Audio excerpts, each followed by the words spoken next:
I am Asma Allauddin, lecturer at Government Degree Girls College, Greenbelt, Mehmoodabad. Today the topic of my lecture is Journal Ledger and that is from the first year accounting syllabus.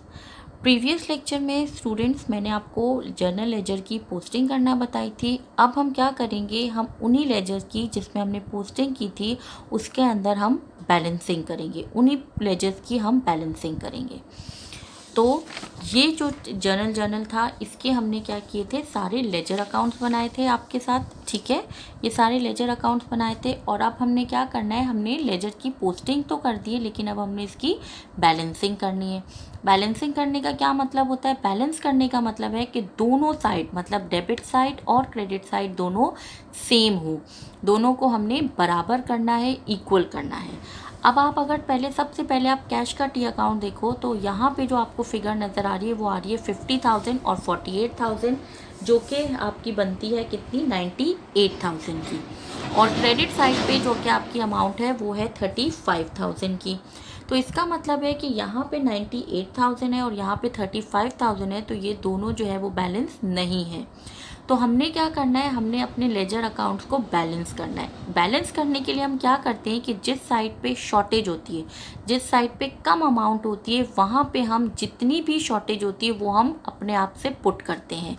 और जो हम खुद से put करते हैं उसको हम कहते हैं बैलेंस CD, मतलब बैलेंस कैरिड डाउन. अब ये अमाउंट हमारी कहाँ से आएगी, ये अमाउंट हमारी यहाँ से आएगी कि हम क्या करेंगे, 48,000 और जो है आपका 50,000 को प्लस करेंगे तो आपका बनेगा 98,000.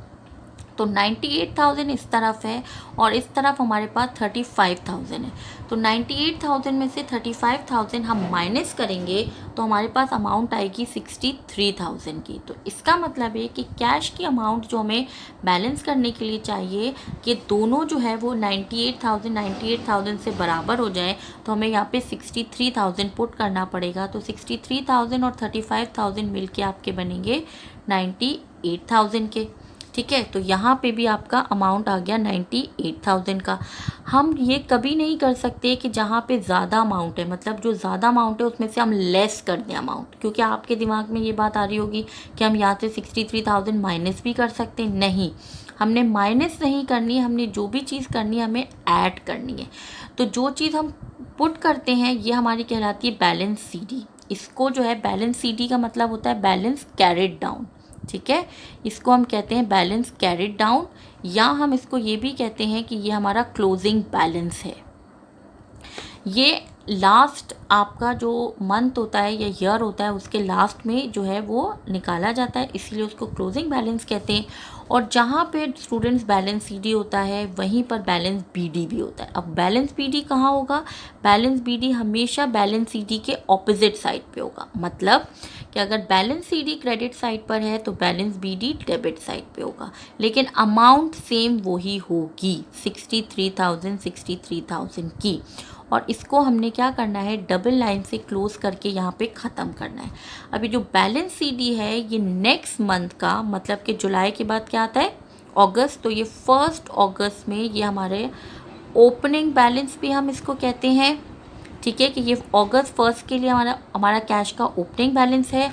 और BD आप बोलेंगे कि BD क्या है, BD का मतलब होता है ब्रॉट डाउन. ठीक है, तो कैश का जो ओपनिंग बैलेंस हमारे पास है वो है 63,000 अगस्त 1 के लिए. इसको हम बैलेंस CD और बैलेंस BD भी कहते हैं. अब हम जैसे जैसे और लेजर करते जाएंगे और उसकी बैलेंसिंग करेंगे तो आपको समझ आ जाएगा कि हमें बैलेंसिंग किसको कहते हैं. अब आप कैपिटल के टी अकाउंट को देखो, यहाँ पे क्रेडिट साइड पे 50,000 है लेकिन डेबिट साइड पे कुछ नहीं है. इसका मतलब है यहाँ पे 0 है. तो इसका मतलब है शॉर्टेज या कम जो है वो डेबिट साइड पर है. तो हम क्या करेंगे, हम यहाँ लिखेंगे बैलेंस CD और यहाँ पे अमाउंट पुट कर देंगे 50,000 की. तो 50,000 यहाँ हो गया, 50,000 यहाँ हो गया, दोनों को डबल लाइन से क्लोज़ किया. अब डबल लाइन से क्लोज़ के बाद हम यहाँ लिखेंगे बैलेंस BD. ठीक है, जो कि है कितना, 50,000 का.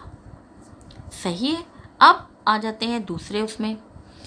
अब हमारे पास जो दूसरा टी अकाउंट है वो है परचेजेस का. परचेजेस का टी अकाउंट आप देखोगे तो 35,000 और 6,000, तो ये हो गया 41,000 इस तरफ है, लेकिन क्रेडिट साइड पे कोई अमाउंट नहीं है. इसका मतलब है यहाँ पे 0 बैलेंस है. तो ये तो हमारी जो अमाउंट है वो तो है हमारी 41,000 की, लेकिन यहाँ पे तो 41 नहीं है, तो हम इसको बैलेंस करने के लिए क्या करेंगे, बैलेंस CD 41,000 पुट करेंगे और फिर यहाँ पे 41,000 से दोनों को बैलेंस कर देंगे। बैलेंस हो गया। अब बैलेंस CD अगर क्रेडिट साइड पर है तो बैलेंस BD इसके ऑपोजिट साइड पे होगा, मतलब क्रेडिट पे ये है तो ये डेबिट पे होगा और अमाउंट वही होगी 41,000 की। ठीक है, अब हम आ जाते हैं सेल्स के टी अकाउंट पे। सेल्स के टी अकाउंट पे आप देखोगे तो 48,000 और 7,200, तो ये हो गया आपका 55,200 का बैलेंस यहाँ है आपका। ठीक है, 55,200 का बैलेंस यहाँ है, लेकिन यहाँ पे कोई बैलेंस नहीं है तो ये ज़ीरो बैलेंस है। तो हम क्या करेंगे, हम यहाँ पे पुट करेंगे बैलेंस CD और यहाँ पे पुट करेंगे 55,200 और हम यहाँ पे बैलेंस कर देंगे 55,200 से, और क्योंकि बैलेंस CD डेबिट साइड पर है तो बैलेंस BD आपका क्रेडिट साइड पे आएगा और ये होगा आपका 55,200। ठीक है, अब जो नेक्स्ट ये अकाउंट है वो है हमारा अकाउंट पेबल का। इसमें आपको नज़र आ रही है कि परचेजेस के लिए, मतलब यहाँ पे क्रेडिट साइड पे 6,000 है, डेबिट साइड पे कुछ नहीं है तो ज़ीरो बैलेंस है, तो बैलेंस CD हमने यहाँ लिखा और ये लिख दिया 6,000।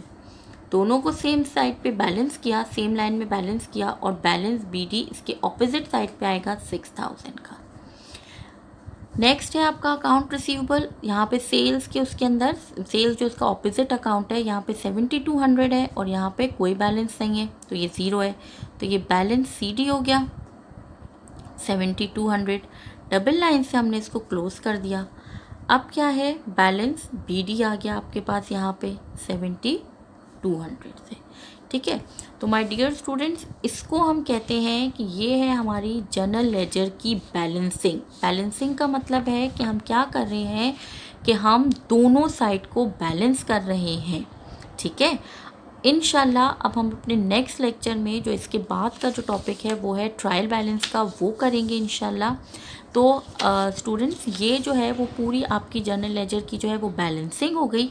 ठीक है, और इसके बाद हम इसकी एक्यूरेंसी को चेक करने के लिए कि क्या हमने ये टी अकाउंट सही बने हैं या इसमें जो है वो हमने कोई भी मिस्टेक किए या कोई भी जो है वो प्रॉब्लम है, तो उसको जो है वो हम चेक करते हैं अपने ट्रायल बैलेंस में।